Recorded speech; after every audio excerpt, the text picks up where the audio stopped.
You know that moment when you pull your phone out of your pocket, tilt it under the light, and suddenly you see it. A thin scratch, a little scuff, a tiny mark you swear wasn't there yesterday. Now imagine this. You put the phone down, come back later, and the scratch is gone.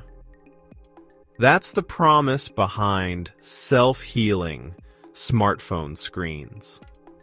It sounds like sci-fi, like your phone is regenerating, like skin. But here's the real mystery. What exactly is healing, and what's just a clever illusion?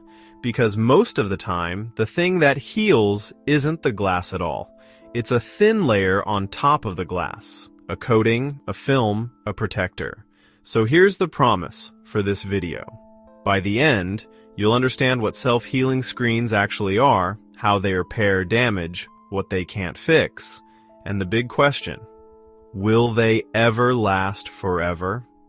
Let's start with a reality check. Most modern phone screens are still glass. Strong glass, treated glass, engineered glass, but glass. And glass is amazing at being hard and clear, but it's not amazing at healing itself at room temperature. If you crack glass, those cracks don't politely crawl back together. Not in your pocket, not overnight. So when you hear self-healing, think polymer science, not glass magic. Okay, so how can a thin layer heal a scratch? First, what is a scratch really? It's a tiny trench. Light hits that trench, scatters, and your eye sees it as a bright line. So, if a material can soften just a little, or flow just a tiny amount, it can partially fill that trench. Not by rebuilding the world, but by smoothing the surface enough that the light stops catching. That's why so many self-healing screen protectors are made from flexible materials, like TPU and certain hydrogel-style films. They're slightly rubbery compared to glass. They can deform. They can relax back toward smooth. And that relaxing is the first big secret. A lot of self-healing is basically controlled squishiness. Here's a quick question. Have you ever pressed a dent into soft plastic and watched it slowly fade? Same idea. If the scratch is shallow, the surface can gradually re-level. Your phone doesn't need to repair the scratch perfectly. It just needs to make it hard to see. But that's only one flavor of self-healing. There's a deeper, cooler version too. Some coatings are built like networks. Imagine a net made of microscopic strands, all linked together.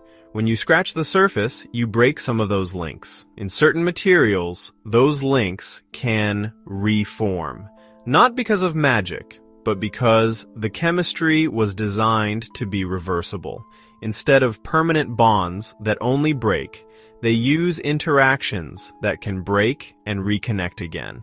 Sometimes it's weaker attractions, like hydrogen bonding. Sometimes it's dynamic chemistry that can swap partners.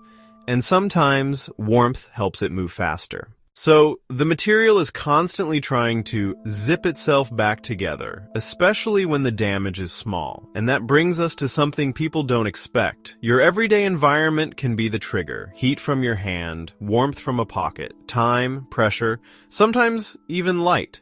Not enough to melt anything, just enough to let the polymer chains wiggle, shift, and settle back into a smoother shape. Now, here's the twist.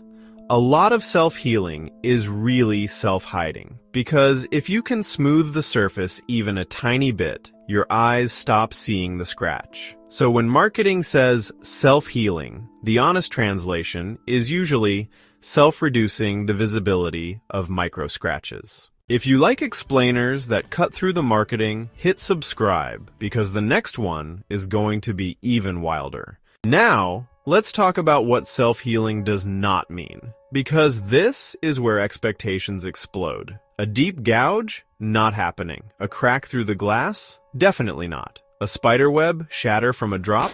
Nope. Self-healing layers are great at dealing with tiny surface damage. the kind that normally builds up over time and makes your screen look tired. But impact damage is a different beast. Impact damage is energy. It's structure breaking. It's fractures racing through brittle material. A soft film on top can't unbreak glass underneath. At best, it can hide small marks. Take abuse so your real screen doesn't, and keep everything looking cleaner for longer. So, about the forever part. That's where the science gets honest. Even if a surface can heal micro scratches, that surface is still being worn down constantly. Keys, dust, sand, pocket grit, your thumb, cleaning cloths. That's not just damage, that's erosion. Erosion is like slowly sanding a surface away. You can't heal what's no longer there. And there's another quiet enemy, the top coatings that make screens feel nice. That smooth glide you love? That's often an oleophobic coating, basically oil-hating chemistry that helps resist fingerprints. Those coatings wear out with time. They fade with friction. They don't last forever. Now here's a question. If the surface is soft enough to heal, isn't it also soft enough to scratch again? Exactly. And that's the big trade-off. Hardness versus healing. Glass is hard. That's why it resists scratches better than soft plastic. But hardness usually comes with brittleness.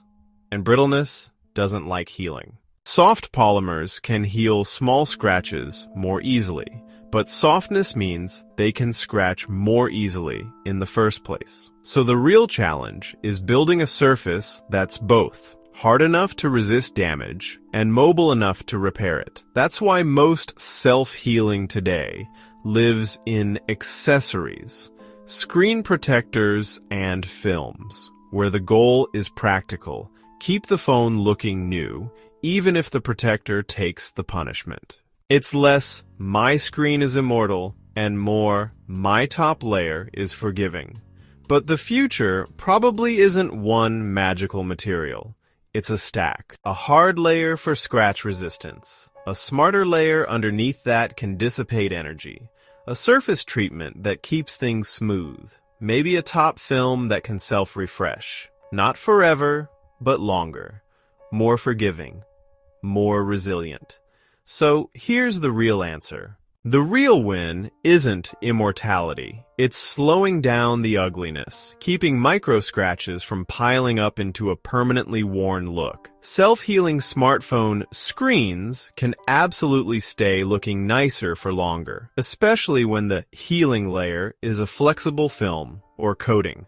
But they won't last forever, because forever means defeating wear, and wear is basically physics with patience. Still, it's kind of wild that we're already at the point where a material can take a scratch and slowly erase the evidence. So the next time you hear self-healing screen, you'll know what to ask. Is it healing the glass? Or is it smoothing a top layer? If this helped you see your screen differently, subscribe for more hidden science in everyday tech. And drop a comment. What phone topic should I break down next? And one last thought. If we can make surfaces that quietly repair themselves today, what happens when we design the entire phone around materials that recover instead of break?